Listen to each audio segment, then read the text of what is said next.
So I've been playing with the A7 IV for about a month, and honestly, it's been one of the most fun cameras that I've used in a long time. And I've discovered 12 reasons why you should get the A7 IV for photography. Speaking of which, this video is sponsored by the Professional Photographers of America.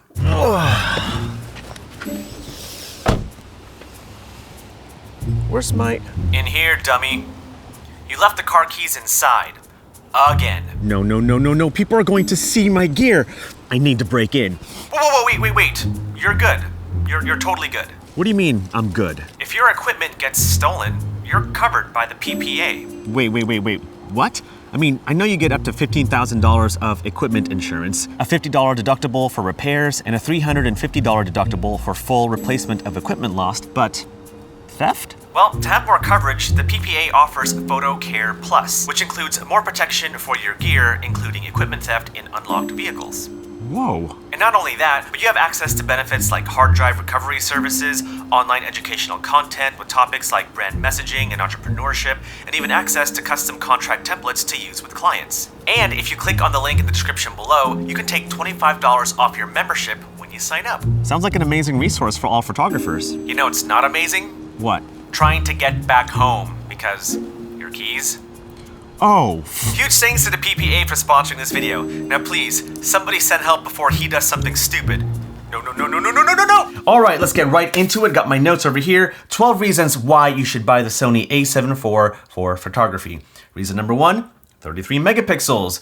That's awesome, especially if you want to zoom in on your shot. I know I said before in a video that with the A7S III, 12 megapixels is totally fine if you're sharing photos to social media, and I still feel the same way. It's just that with 33 megapixels, if you're zoomed in all the way, you're still able to get some really sharp images, which is great. With the A7S III, you can zoom in on your shot. It's just that if you get too close, you actually might see the pixels, which isn't too flattering. But with A7 IV at 33 megapixels, no problem. It just looks super sharp when zoomed in all the way. Like with this shot over here, like I was pretty far away when I was trying to take a picture of this F1 race car, but when I zoomed in all the way to get a close-up shot of the driver, that image turned out to be really sharp, and so very impressive with the A7 IV. Also at 33 megapixels, you're able to print bigger pictures if you'd like, and also I feel like the file sizes at 33 megapixels is just right. With A7 III, you're able to shoot 24 megapixel photos, which I thought was totally fine, but when I had the A7R III,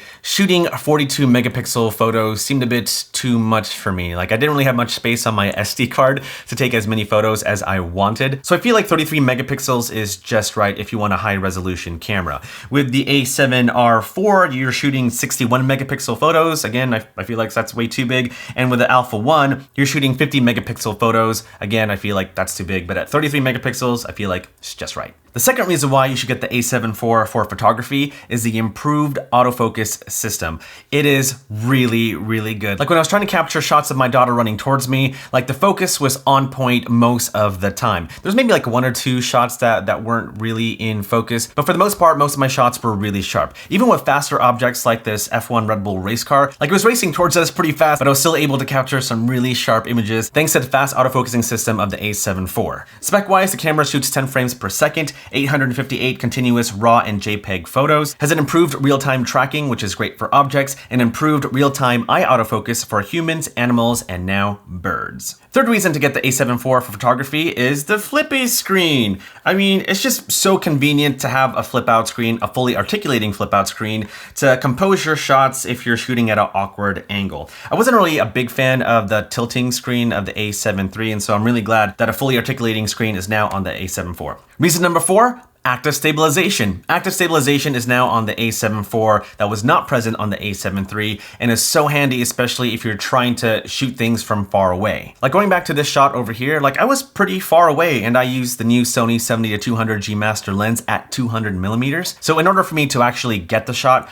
I knew I had to turn on active stabilization, and the results speak for themselves. What number are we at? Reason number 5, better color science. Definitely a huge improvement over the A7 III, which had a little bit of greenage, if I do say so myself. But with the A7 IV, the colors look a lot more natural. In fact, very similar to the colors of the A7S III, if not slightly better. And so yeah, improved color science with the A7 IV. Reason number 6, dual media card slots. The A7 IV can take 2 SD cards at UHS-2 speeds at the same time, but you have the option to use a CF Express Type A card in the first slot. Now, if you don't know what a CF Express Type A card is, basically it's a faster media card that has a really high read and write transfer speed. They're really useful, especially when you're filming 4K 10-bit video, because that's a lot of data happening when you're filming 4K 10-bit video. But on the photography side, you can easily take RAW and JPEG photos continuously without skipping a beat. So CF Express Type A cards are great for that. They're not necessary by any means. I mean, you can still use a high-performing SD card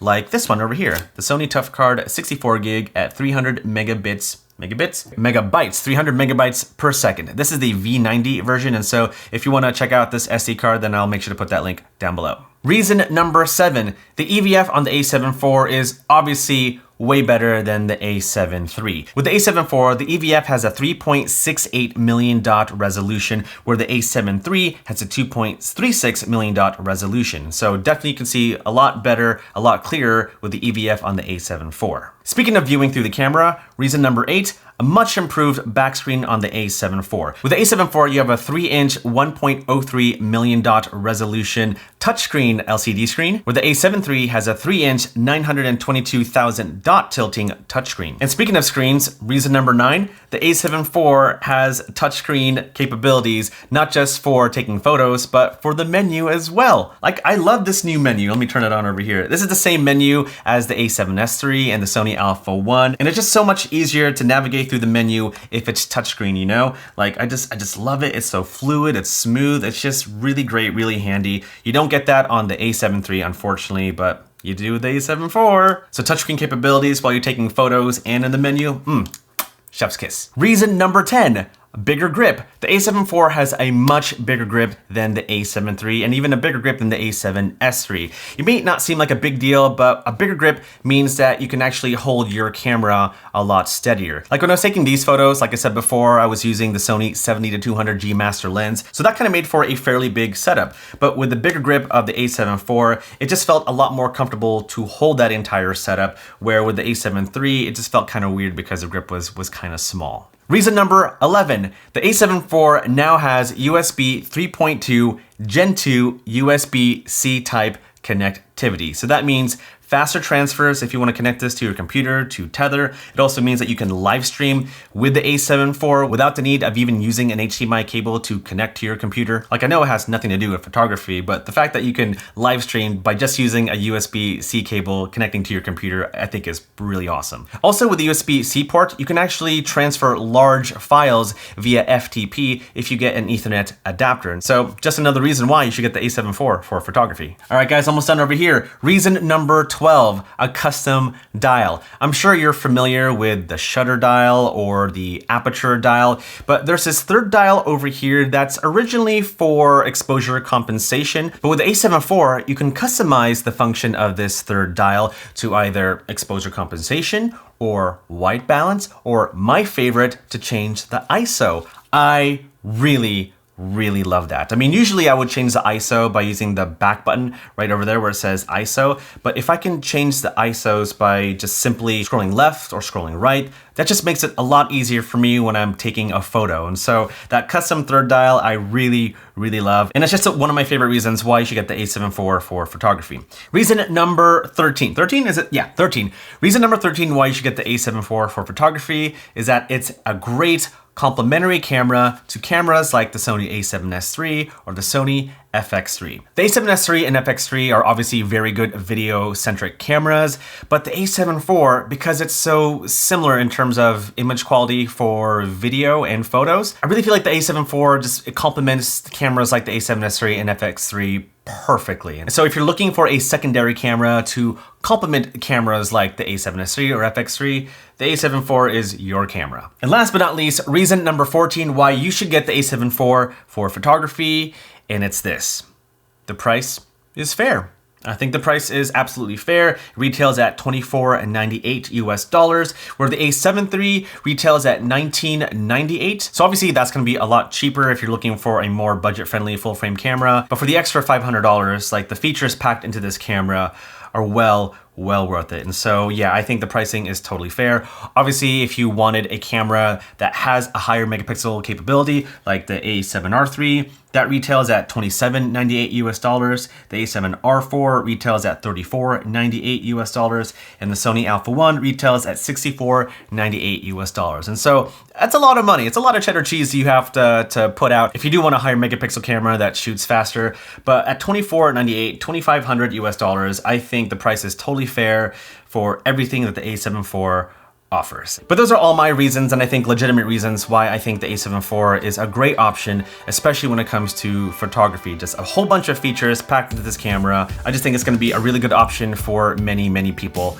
out there. But let me know what you think in the comments below. Do you think the A7IV is a great camera for photography, or are there better options? Whatever they are, let me know in the comments below. But that's it. Thanks for watching. Thanks for hanging out. Huge thanks to PPA for sponsoring this video. Huge thanks to you for watching. Take care. Much love to you. Enjoy your lunch. Hope it's a good one, and I'll see you in the next video.